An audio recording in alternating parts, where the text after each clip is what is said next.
बिस्मिल्लाहिर्रहमानिर्रहीम।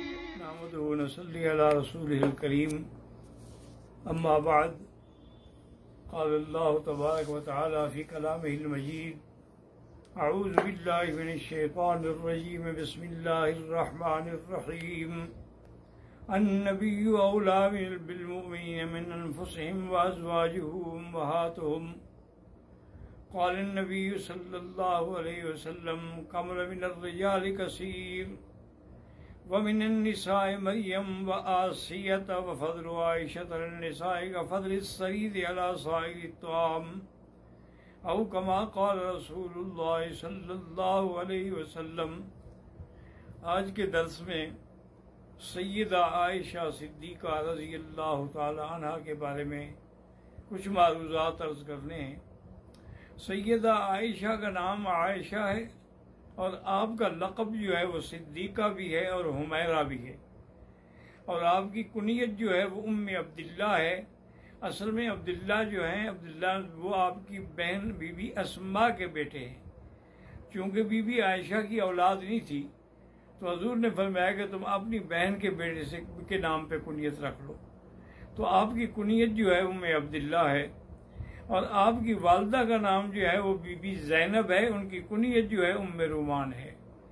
उम्मे रुमान ये कुनियत है, असल नाम उनका ज़ैनब है। और आपके वालिद जो हैं वो सैयदना अबी बकर सिद्दीक हैं रज़ियल्लाहु ताला अन्हु व अर्ज़ाहु।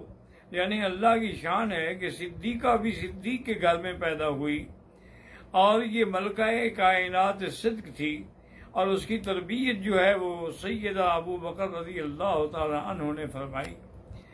आपकी उम्र उस वक्त 6 साल थी। जब सैयदा खदीजा रज़ियल्लाहु ताला अन्हा फौत हो गई तो हजूर बड़े उदास हो गए। हजूर को एक तो तन्हाई और दूसरा सैयदा खदीजा मोहसिन इस्लाम थी और मोहसिन मोहम्मद मुस्तफ़ा थी सल्लल्लाहु अलैहि वसल्लम।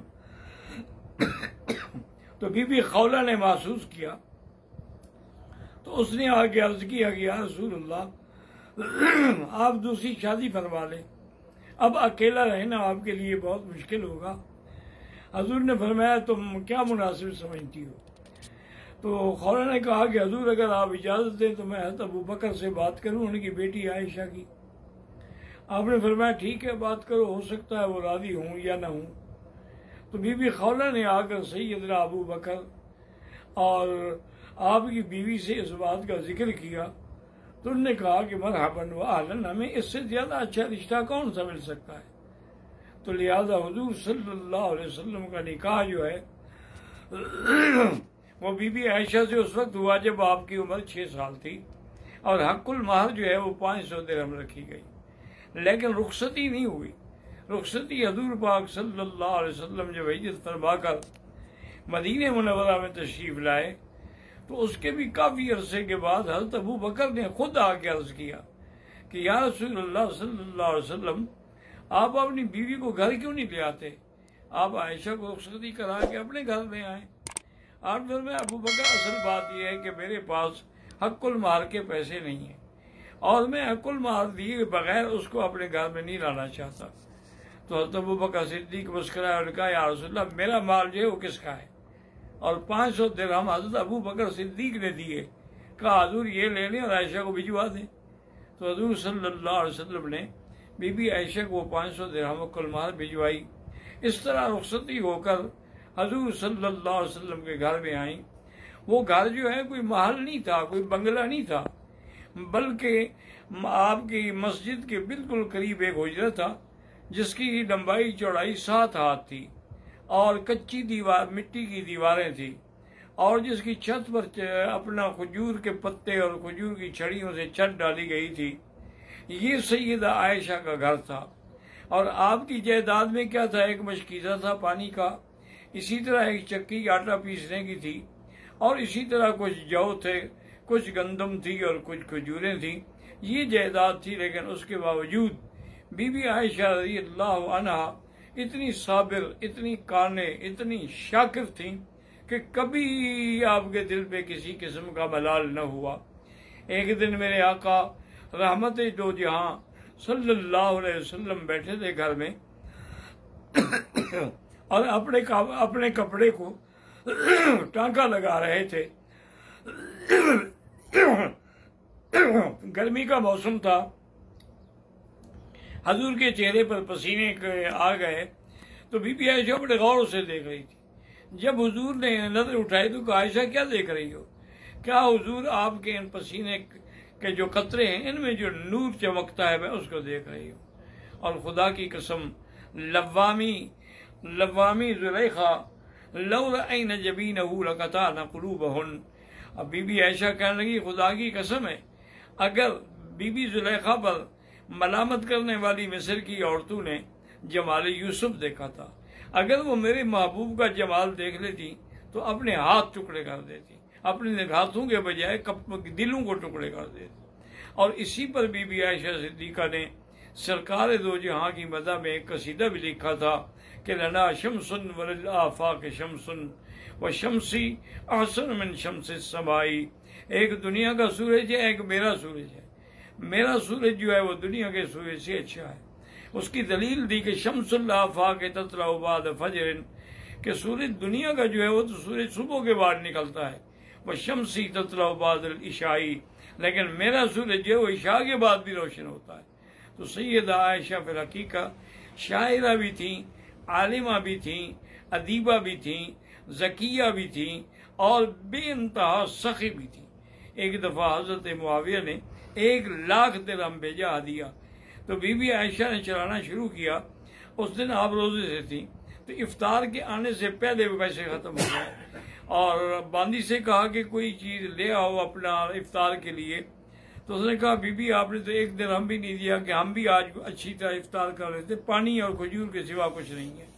तो आपने 1,00,000 तो खर्च कर दिया, लेकिन अपने इफ्तार का और अपने फतूर का कोई भी ख्याल नहीं किया।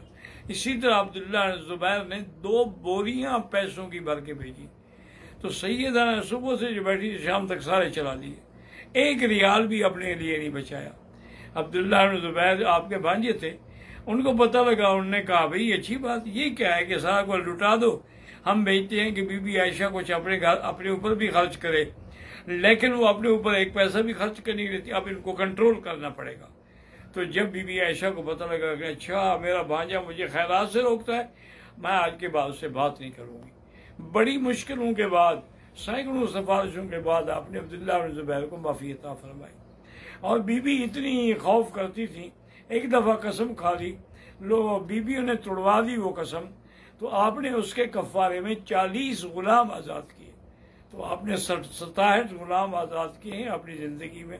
सैयदा आयशा ने फरमाया कि मर्दों में तो बड़े कामिल पैदा हुए हैं, लेकिन औरतों में बीबी मरियम, बीबी आसिया ज़ौजियत फिरौन, और उसके बाद फरमाया, भाई आयशा का क्या पूछते हो भाई, आयशा तो फिर उन सबसे ज्यादा अफजल व आला है, क्यों वो ज़ौजे मोहम्मद मुस्तफ़ा है सल्लल्लाहु अलैहि वसल्लम तस्लीमन कसीरन कसीरा।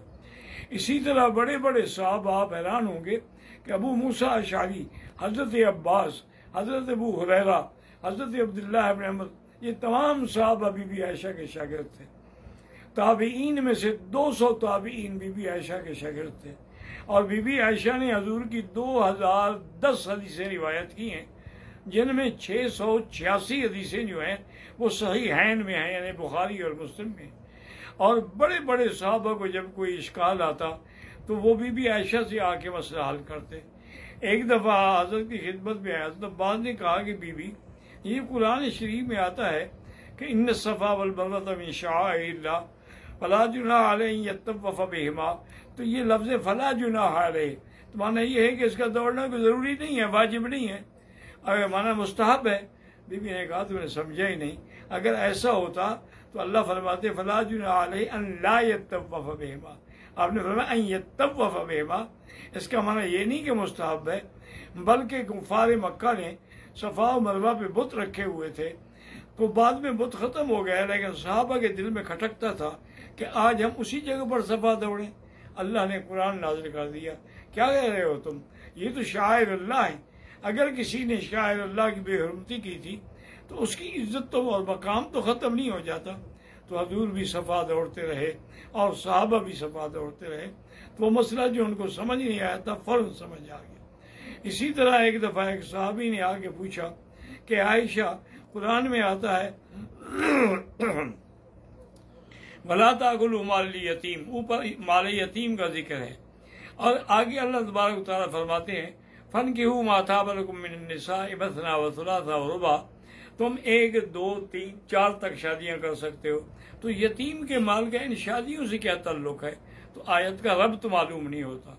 बीबी ने फरमाया अजीब आदमी हो, मक्के वालों की तो आदत यही थी कि वो यतीम लड़कियां अगर होती तो उनका माल भी कब्जा कर लेते और बगैर हक माल दिए हुए उनको शादी भी करके अपनी बीवी बना लेते। उसी को अल्लाह ने फरमाया कि तुम यतीमों का माल न खाओ, अगर तुमने शादियां करनी हैं तो दूसरी औरतों से शादी करो, 1 के बजाय 4 कर लो, लेकिन तुम्हें ये हक नहीं पहुंचता है कि तुम यतीमों का माल खाओ। तो इसलिए सैयदा आयशा सिद्दीका जब कोई कुरान का मसला मुश्किल आया तो फौरन आपने हल किया। एक दफ़ा एक सहाबी ने पूछा, बल्कि अब्दुल्लाह बिन ज़ुबैर ने पूछा कि या उम्महातुल मोमिनीन, 3 मसले में आपसे पूछता हूँ। फरमाया पूछो। क्या? एक तो ये बताएं कि क्या अल्लाह के नबी ने अपने खुदा को दीदार किया है, और दूसरा मसला उन्होंने कहा भी क्या है? उन्होंने कहा दूसरा मसला ये है